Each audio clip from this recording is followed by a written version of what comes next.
Seja bem-vindo, amigo do Projeto Praia Vermelha. Vamos agora gravar um vídeo de história sobre a formação e evolução do território, seguindo o nosso plano de disciplinas.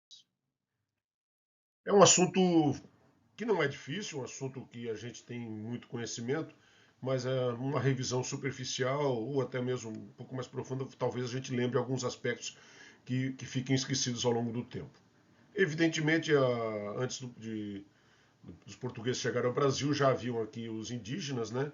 Mas nada que pudesse se assemelhar a uma construção de nação, de Estado, né? Então eram basicamente nômades e exploravam terras e não havia uma estrutura que pudesse formalizar um país, né? Então a primeira coisa com relação à formação do território brasileiro, realmente, como Brasil, como país, é a chegada dos portugueses e o Tratado de Tordesilhas, a chegada dos portugueses, né?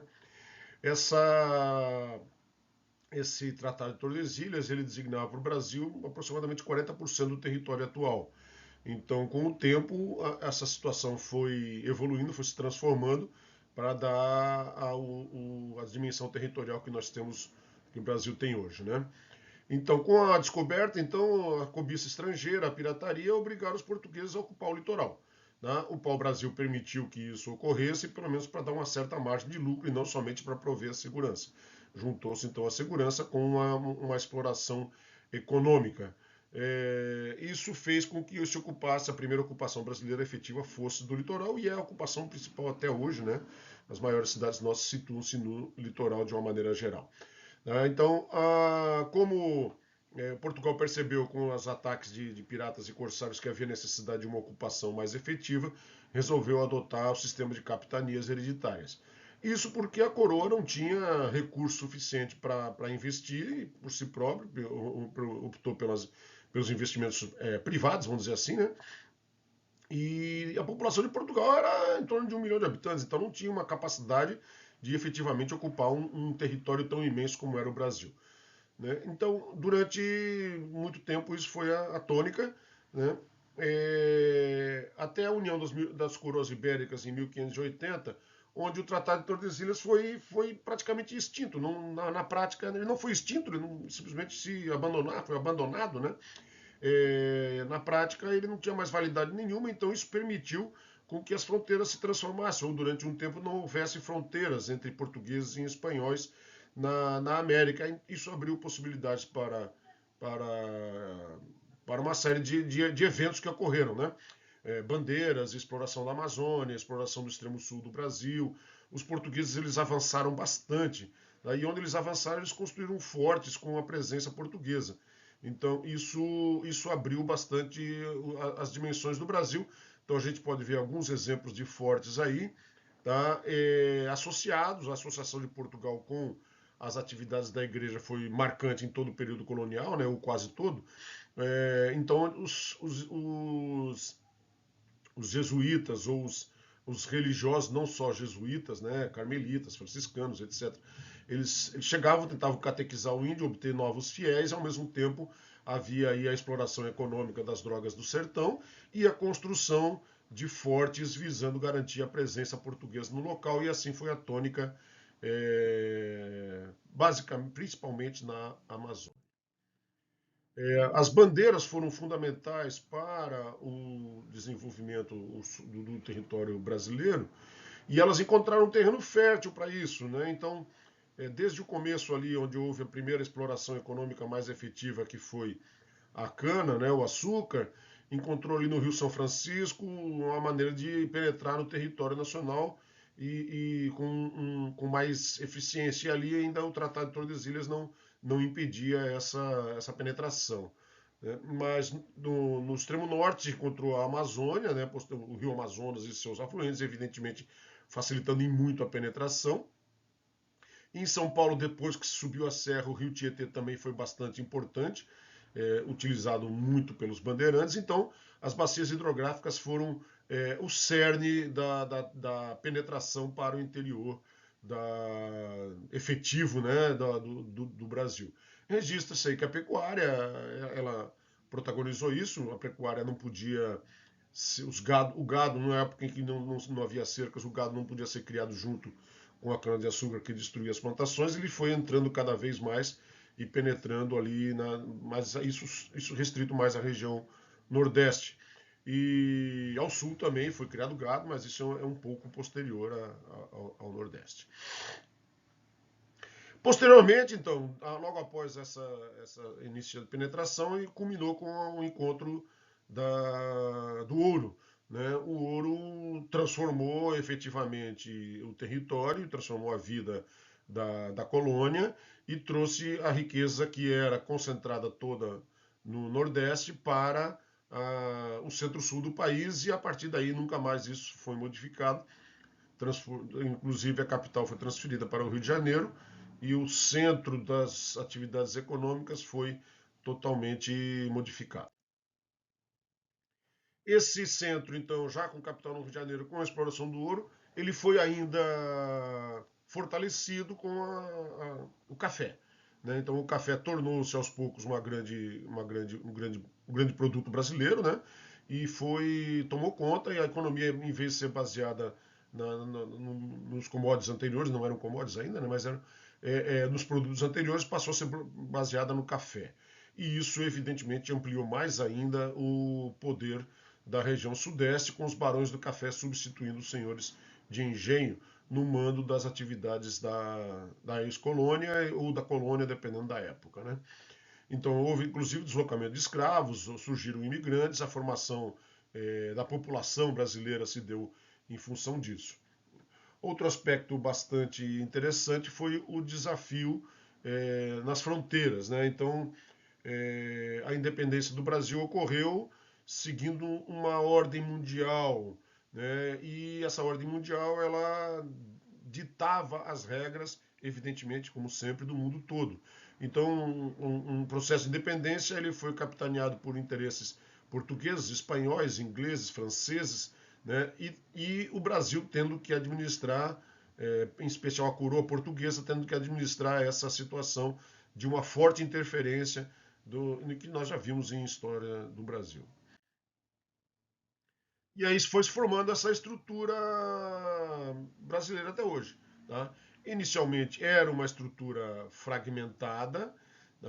Onde então as atividades da Amazônia respondiam direto à coroa, as atividades do extremo sul também, pouco se passava. Salvador não conseguia concentrar um poder efetivo de capital, e isso foi se transformando basicamente quando as proximidades da independência. Né? Então, com a chegada da família real ao Rio de Janeiro, o que era já o centro econômico e já era o centro político da colônia, tornou-se o centro político de todo o império. Isso ampliou o que já era a centralização política na região sudeste. Então, a vinda da coroa portuguesa criou uma estrutura própria, muito forte, que permitiu que o sudeste se sobrepujasse mais ainda com relação ao restante do território. Mas a economia ainda era isolada. Para você chegar no Mato Grosso, por exemplo, você tinha que ir pelo Rio da Prata. Né? Não existia estrada, não existia caminho, atalho. Era mato, né? E mato difícil de penetrar. Para você chegar na Amazônia, teria que ser pelo litoral e entrando pelo rio Amazonas. Então, esse final desse processo de economia tipo arquipélago só ocorreu realmente, de fato, no século XX, tá? Onde assim puderam ser criadas estradas, caminhos e os produtos já produzidos no Brasil propiciaram uma integração. Então, realmente quase bastante difícil até na época de acreditar que um governo do Rio de Janeiro tivesse conseguido essa proeza de administrar toda essa região sem ter essas ligações físicas. Tá? Foi realmente um trabalho espetacular exercido por aqueles cidadãos do início do século XIX. Tá? Então, com a industrialização, houve necessidade de um novo fluxo logístico, e aí esse processo de economia de arquipélago foi revertido. Então, durante a ruptura da metrópole, então houve a necessidade de, evidentemente, construir uma legitimidade territorial para esse novo país que havia surgido.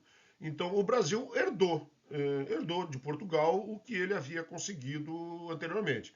Tá? Então, todos os tratados, todos os progressos territoriais conseguidos pela coroa portuguesa foram herdados pelo Brasil.